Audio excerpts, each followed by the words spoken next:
Bonjour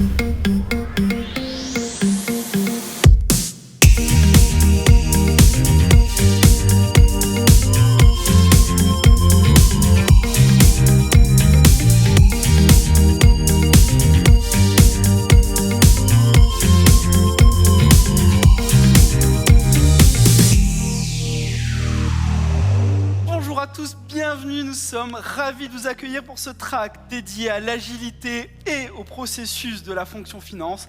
Clairement, la crise du Covid a mis en exergue une pression inédite vis-à-vis des directions financières, plaçant la direction financière dans une forme de goulot d'étranglement, une position inconfortable, contraire aux principes et aux ambitions de business partner dont nous avons beaucoup débattu lors des précédentes rencontres.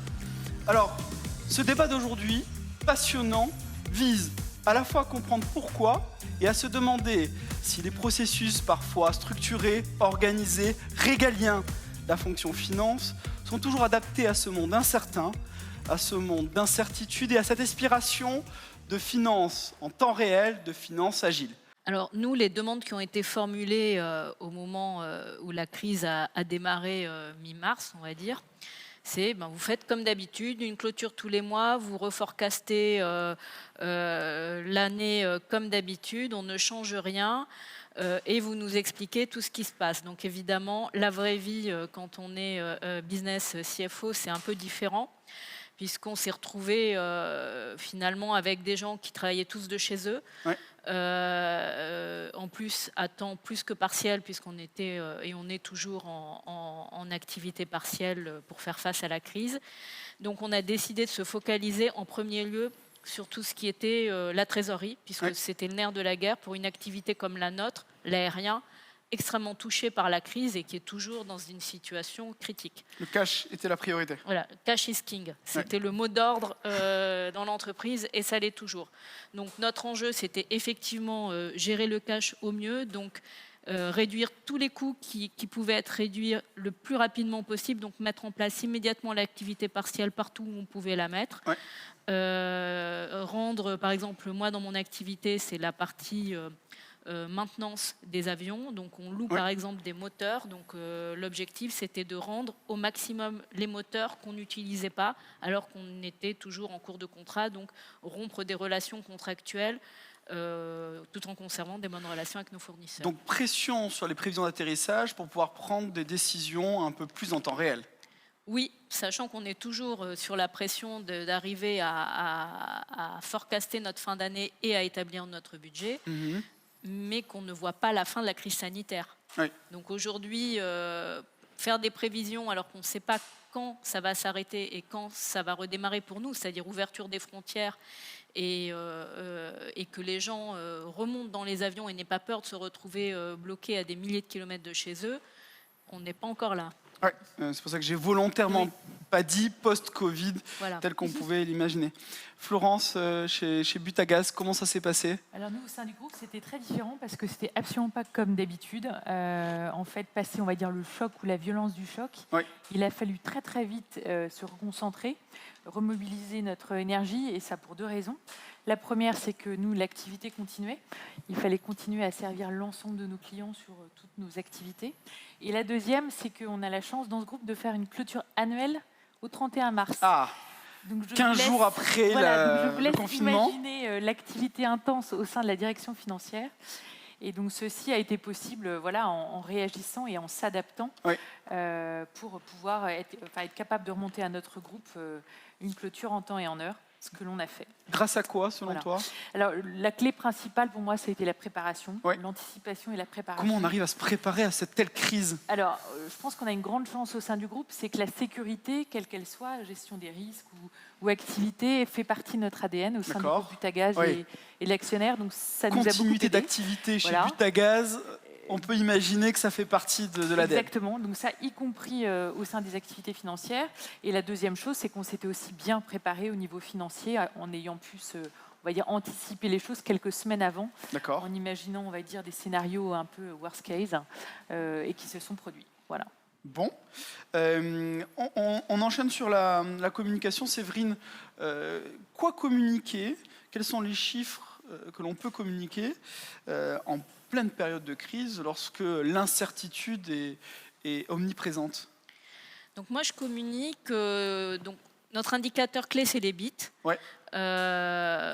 Donc je communique sur les bits réalisés en montrant aussi la partie qui est liée à des one-off que nous passons dans les comptes liés à la crise Covid. Par exemple, un client qui dépose le bilan, comme c'est le cas de plusieurs de nos clients externes. On a 200 clients en plus d'Air France et KLM, nos sociétés du groupe. Quand un client dépose le bilan, je vais passer beaucoup de provisions pour couvrir les stocks qu'on a achetés pour lui, les créances qu'il ne va pas me payer. Donc, je fais un retraitement pour voir finalement notre activité hors éléments exceptionnels néanmoins enregistrés dans les bits. C'est quoi? Est-ce qu'on arrive à être break-even en ce moment ou pas? Et si on n'y arrive pas, qu'est-ce qui nous manque? Donc je communique beaucoup là-dessus. Je l'ai mis en place au fur et à mesure de la crise, hein, ça ne s'est pas fait en 5 minutes. Et je regarde l'atterrissage de fin d'année, sauf que je n'ai toujours pas les bonnes hypothèses. Une de mes hypothèses clés, c'est quel va être le pourcentage de vols assuré par nos 2 grandes compagnies aériennes, Air France et KLM. C'est un peu plus de la moitié de mon business. Oui. Et alors, s'ils décident de mettre 20% du programme en place plutôt que 50%, pour nous, ça va avoir des impacts massifs, notamment en termes de mise en activité partielle des gens. Ce n'est pas que ce qu'on peut appeler chez nous du blue money, donc du prix de transfert entre les activités. C'est aussi comment je vais tailler mon activité, comment je vais l'adapter à la demande de mes clients internes. Tu me disais en préparant, on me demande un forecast tous les mois, sauf que mes hypothèses varient tous les jours. Tout à fait, tous les jours. Et ça change en fonction de comment on voit la crise évoluer, la première vague. Ensuite, on a pensé que ça allait se stabiliser et redémarrer. Et en fait, ça s'est stabilisé et on a la deuxième vague qui arrive avec des pays qui reconfinent au fur et à mesure. Et on n'est pas Madame Soleil, hein, on n'a pas de boule de cristal, on ne sait pas ce que ça va donner. Donc, je vais avoir des hypothèses qui changent courant du mois et même en début d'exercice de forecast. Le forecast, ça dure une semaine. Entre le début du forecast et la fin du forecast, on a parfois un jeu d'hypothèses qui a changé. La fonction finance doit se transformer et la crise du Covid a mis en avant les dysfonctionnements qu'on peut voir sur la fonction financière. On a pu entendre dans les communautés une loupe grossissante. Oui, en termes de collaboration, en termes de communication, en termes de digitalisation, dématérialisation et autres. Et du coup, il y a eu une accélération massive auprès des directions financières de se remettre en question sur certains processus métiers, peut-être pas suffisamment optimisés. On en parlait tout à l'heure sur l'Excel à tout va. L'Excel a plein de qualités, mais il a aussi plein de défauts. C'est-à-dire qu'une fois qu'un fichier Excel ou qu'une fois que des analyses sont faites sous Excel, elles sont déjà empiriques et sont déjà obsolètes. Donc la vraie question, c'est comment on met un peu plus de dynamisme dans ces processus métiers et comment on a un petit peu plus de prédictabilité grâce à la digitalisation, la BI, le RPA ou ces nouvelles technologies. Notamment pour faire mouliner toutes les hypothèses et évoquées. Et puis après, il y a des mots grossiers qui sont ressortis, alors le fast close, le rolling forecast, avec des rythmes qui s'accélèrent sur l'ensemble des processus métiers de la fonction finance. Le budget, ça se fait sur 1 an. Et au fur et à mesure que le réalisé arrive, on reforecast les mois qui restent à courir. Donc, mais c'est 1 an, c'est bloqué. Et alors l'avantage du budget, c'est que c'est le classique de toutes les directions financières. Maintenant, en 2020, on voit bien que dès mars, il n'avait plus aucun sens. Oui, clairement. Et le deuxième biais qu'induit le budget, c'est en fait qu'on confond souvent budget et objectif commercial. Quand on dit objectif, ça veut dire prime sur l'objectif, et donc on a tendance à baisser le budget quand on est en train de le construire. Bon, mais le budget, il est nécessaire parce qu'il sert à allouer les ressources en fonction de la stratégie de la société. Et le deuxième point est bien d'analyser le réalisé par rapport au budget. Donc ça, c'est le classique, je dirais que tout le monde le connaît. Le rolling forecast. Oui, le rolling forecast. Est-ce que c'est le temps, est-ce que c'est l'année du rolling forecast? Est-ce que la crise du Covid va mettre en exergue le rolling forecast? Le rolling forecast, ça dépend des sociétés et des secteurs, mais c'est la vision temporelle. Déjà une définition. Voilà, exactement. Donc la vision du rolling forecast, la vision temporelle, ça peut se faire déjà tous les mois ou tous les trimestres. Alors j'ai entendu à ma gauche, même toutes les semaines, mais normalement c'est en général tous les trimestres, et c'est sur 12 mois, mais 12 mois glissants. Alors ça peut être 12 mois ou 18 mois, mais très classiquement, c'est sur 12 mois. Ça dépend aussi des secteurs. L'avantage du rolling forecast, c'est qu'il est refait tous les mois. Alors, il y a les sociétés qui mettent en place le rolling forecast et qui gardent un budget. Donc, et il y a les sociétés qui passent directement. Double peine. Voilà. En fait, ce qui se passe, c'est que tout le monde n'est pas mature pour passer au rolling forecast parce que ça demande un investissement assez phénoménal sur les logiciels et sur la conduite du changement. On ne peut pas faire de rolling forecast sur Excel ? Non, il faut un outil, un bon outil de pilotage de la performance. En pleine crise, le mouvement de basculer, le fait d'être en rolling forecast, les chocs sont plus faciles à absorber, en tout cas plus facilement prédictibles en termes d'impact, non ? On les anticipe mieux, effectivement. Ça, c'est certain, mais en temps, on va dire, normal. Je pense que c'est des outils qui dépendent vraiment de l'activité. Ça dépend de ce qu'on veut en faire et ça dépend également des cycles d'activité. On a tous des activités différentes avec des cycles plus ou moins long. Donc je pense que là, il n'y a pas une religion à avoir sur le budget ou le rolling, mais surtout avoir l'utilité pour des instances de décision ou un actionnariat ou un board, et pour les opérationnels, ceux qui sont aux manettes au quotidien. Mais j'ai l'impression que votre rythme était quand même assez exceptionnel. Hein. Moi, je ne l'ai jamais rencontré. Le rolling forecast à la semaine sur une prévision. Oui, ça c'est fait. Bon, Ludovic, qui nous écoute en ligne. Ludovic, si tu m'entends, est-ce que tu peux nous parler du rolling forecast chez Schneider ? Comment vous faites vos budgets ou votre rolling forecast ? Peux-tu nous expliquer comment tu es organisé ? Alors, moi, ça fait 13 ans que je suis chez Schneider et je n'ai jamais entendu de budget, enfin, jamais entendu parler de budget, puisque moi, depuis que je suis chez Schneider, nous avons un rolling forecast qui est trimestriel.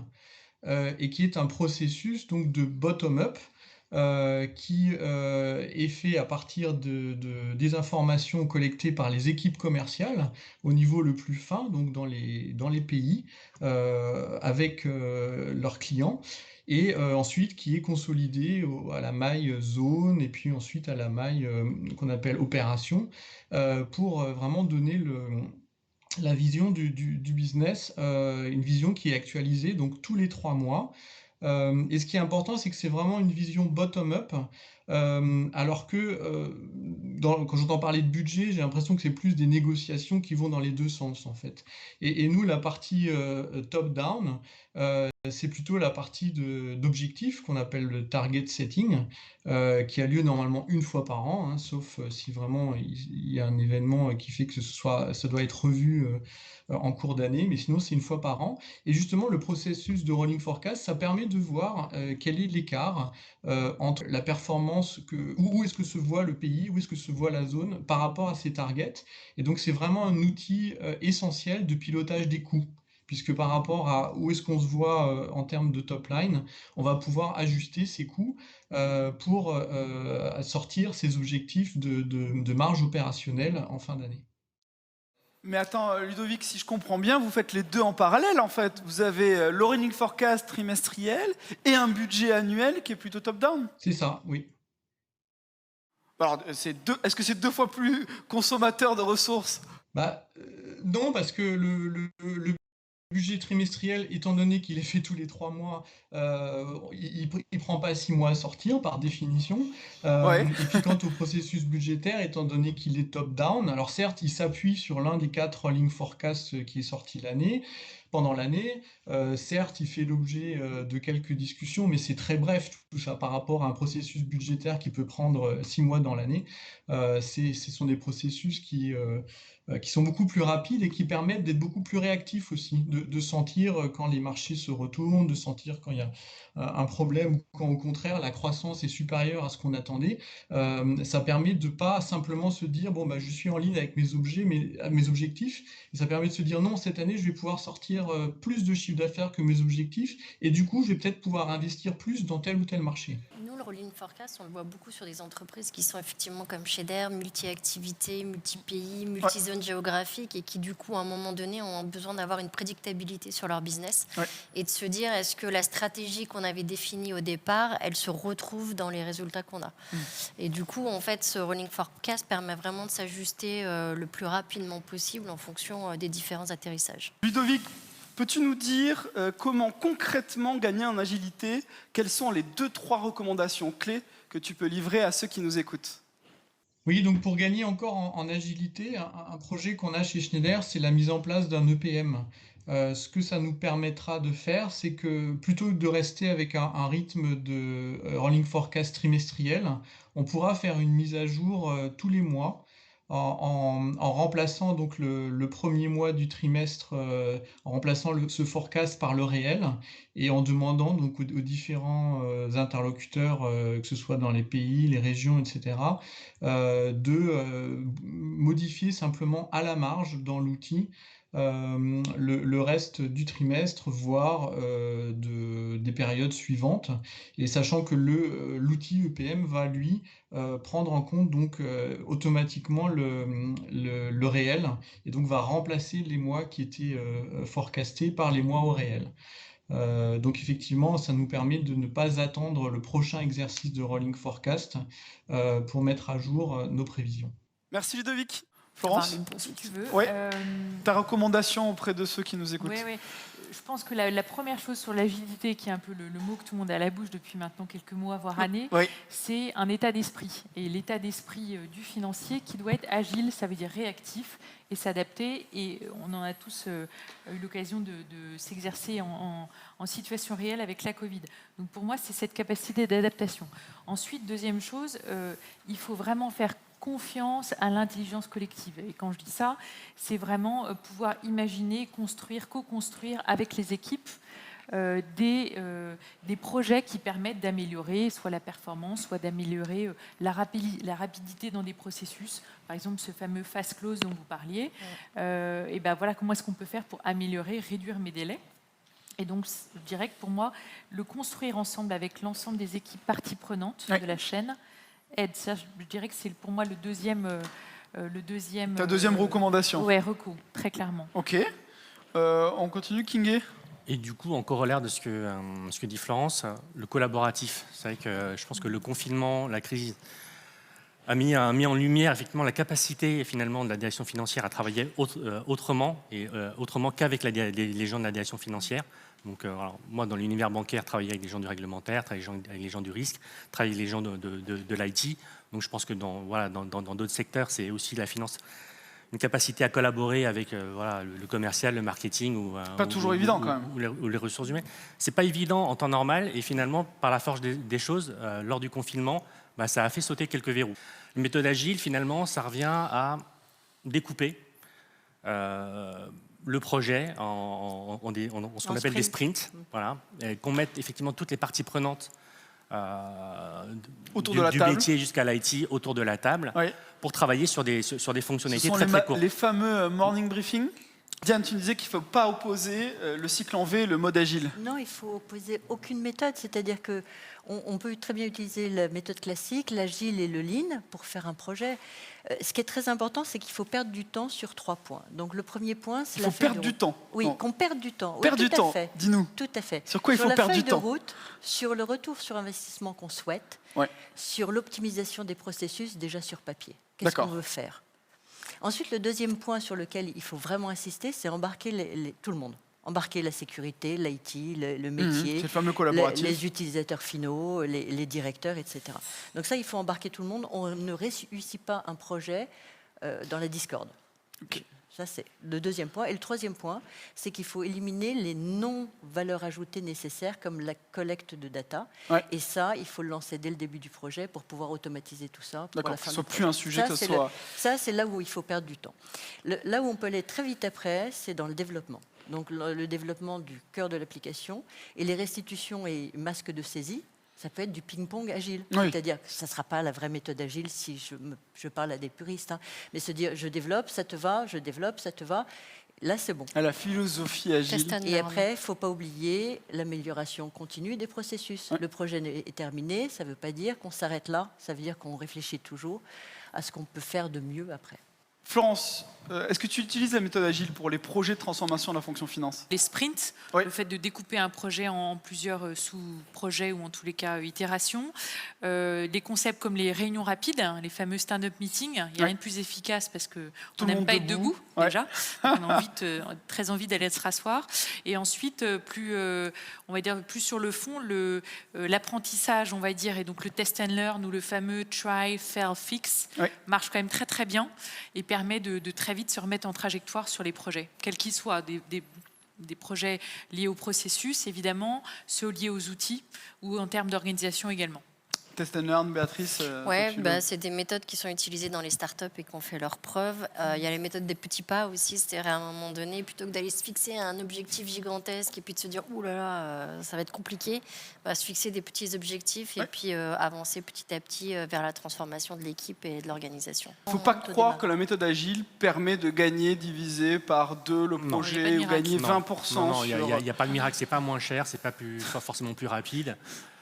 C'est juste, effectivement, on est beaucoup plus proche, effectivement, de la satisfaction du client et plus tôt. C'est surtout ça. Et après, il y a un point dont on n'a pas parlé, c'est aussi l'attractivité. Et tu parlais, effectivement, tout à l'heure. L'attractivité de quoi? De la fonction finance en elle-même? L'attractivité de la fonction finance, effectivement, qui utilise du mode agile dans ses projets. Donc, dans l'esprit un peu start-up, ça attire et ça donne envie quand même aux jeunes talents qui sortent d'école, qui n'ont pas forcément envie de travailler uniquement au sein de la direction financière avec les gens de la finance. Merci de nous avoir suivis. Rendez-vous à 14h précise. Merci.